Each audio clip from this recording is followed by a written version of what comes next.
O raziskavah smeha smo v naših oddajah že govorili, tokrat pa še o čisto posebnem odkritju mariborskih znanstvenikov, in sicer o tem, da joga smeha blagodejno vpliva na sladkorno bolezen. No, več o tem z dvema Simonama v temle jutru. Takole se je zgodilo, lahko rečemo, Simona Krebs in pa Simona Strnad. Dobro jutro obema. Dobro jutro. Simona Krebs, najprej vprašanje. V našem studiu smo vas gostili, ko se je vse pripravljalo na mednarodni kongres smeha, tudi na tekmovanje v smehu. Od takrat se še nismo srečali takole na 4 ali pa 6 oči. Kako je bilo, kako ste ga izpeljali? Šlo je konec koncev za strokovno mednarodni kongres, kjer ste vpletli same vaditelje smeha, pa tudi konvencionalno medicino. Tako, sam kongres tega smeha, drugi mednarodni kongres smeha z naslovom Smeh dopolnilna terapija je požel ne samo aplavz tukaj v Sloveniji, ampak tudi mednarodno v svetu. To je natančneje Montrealska gazete je pisala tudi o tem kongresu in nas kot Slovenijo vrstila v sam vrh po raziskavah smeha. Se smo na tem kongresu uspeli združiti strokovnjake iz zdravstva, potem raziskave, strokovne raziskave, ki smo jih naredili in jih še delamo, in pa te ljudi, ki se ukvarjajo z smehom.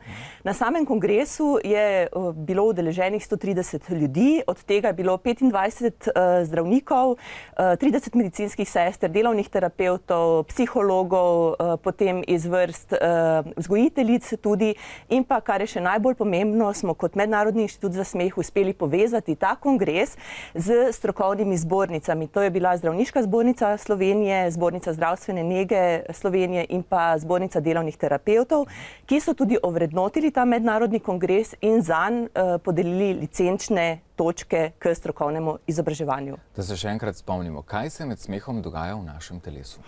Čuda stvari, skratka, v našem telesu se začne dogajati posebna biokemija. V glavnem, smeh začne, kadarkoli se smejimo, se začnejo sproščati hormoni sreče, endorfini, potem začnejo se zniževati stresni hormoni, kot sta recimo epinefrin, kortizol.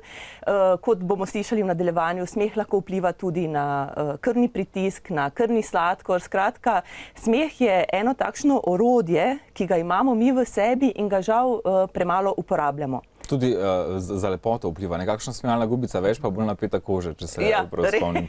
Sicer pa, kot smo omenili, sladkorna bolezen je tista, ki se da zelo dobro blažiti tudi s smehom.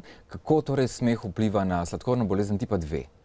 Tako, mi smo se pred dobrim letom dni v okviru naše diabetološke ambulante Kliničnega centra v Mariboru lotili te raziskave, kjer nas je prav to zanimalo, kako 30-minutna vadba joge smeha vpliva na nivo glukoze v krvi, in sicer pri ljudeh s sladkorno boleznijo tipa 2, ki se ne zdravijo z inzulinom. Zanimalo pa nas je tudi, kako ta vadba vpliva na počutje posameznika. Kakšne so bile potem ugotovitve? Tako, rezultati so dobri, oziroma ne samo dobri, rezultati so odlični. Kažejo na to, da je učinek na glukozo v krvi takojšen, torej že takoj po vadbi, in sicer v povprečju je sladkor pri tistih udeležencih, ki so jogo smeha imeli vključeno, sladkor padel za 1,5 milimola. Oziroma, mi smo imeli tudi kontrolno skupino, zato da smo lahko te podatke seveda primerjali. Torej, ta kontrolna skupina bolnikov joge smeha ni imela vključene, in če predstavim podatek iz njihovega vidika, je njim sladkor porastel za 1,6 milimolov. Torej, to so izjemno ugodni in dobri rezultati. Pomeni morda tudi to, da potem, če imaš terapijo joge smeha, ne rabiš več tablet pri... Glede na to, da ali je to le dodatna terapija? Tako, zaenkrat, ne, glede na to, da je to metoda oziroma tehnika, ki je do sedaj pri zdravljenju sladkorne bolezni nismo uporabljali, bi lahko rekli zdaj za začetek, da je lahko odlična dopolnilna terapija oziroma kot oblika samopomoči. Ne samo za tiste bolnike, ki imajo sladkorno bolezen tipa 2, ampak tudi za nas vse ostale, tudi za zdrave. Pa se slovenski zdravniki že zavedajo, ste že jih obvestili, so morda tudi poklicali k vam, kaj se zdaj na tem področju dogaja, kaj ste odkrili, lahko jaz to svetujem mojim pacientom. Vse to zavedanje dogaja naprimer o vseh množici zdravil, ki jih farmacevtski lobiji dejansko dnevno plasirajo na trg, še preden kakšno bolezen rata, imamo že tableto zanje. Ja, mi smo se že predstavili z delnimi rezultati te raziskave in sicer na Evropski konferenci medicinskih sester diabetesa, ki je bila letos septembra v Berlinu.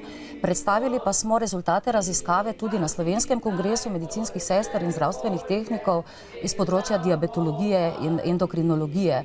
Tako da odziv stroke je seveda je dober, ne? Ravno zaradi tega, ker gre v bistvu za dokaj novo metodo, ki je ni poznana. Gospa Krebsova, mogoče to vprašanje, pa je dovolj terapevtov smeha pri nas, da bi lahko vse, namreč govorimo o epidemiji sladkorne bolezni, naprimer v svetu, tudi pri nas, vas je dovolj terapevtov? Dejansko aktivnih terapevtov, smejalnih terapevtov ni dovolj in zaradi tega se mi zdi ta povezava Inštituta za smeh in UKC Maribor in da so tukaj vključeni ne samo Simona, jaz, tudi primarij Čokolič, ki je vodja oddelka in tudi vodja tega projekta, potem docent dr. Špela Stangler-Herodež, gre za multidisciplinarni tim. Želimo na ta način strokovno dokazati, da je zelo pomembno, da se ozavešča ljudi skozi to in da tudi tisti delovni oziroma tisti smejalni terapevti, ki se bodo izobrazili v okviru Mednarodnega inštituta za smeh, bodo dobili vse kompetence in znanje, da bodo lahko začeli takoj delati. Skratka, premalo je teh aktivnih delovnih terapevtov in premalo je zavedanja, da bi lahko to terapijo na zelo enostaven način implementirali ne samo v zdravstvu, ampak v glavnem na vse nivoje naše družbe. Tako, najlepša hvala, Julijano. Torej, ena takšna dobra podjetniška ideja tudi, da človek postane terapevt smeha, po drugi strani pa veliko smeha, da bomo ostali zdravi.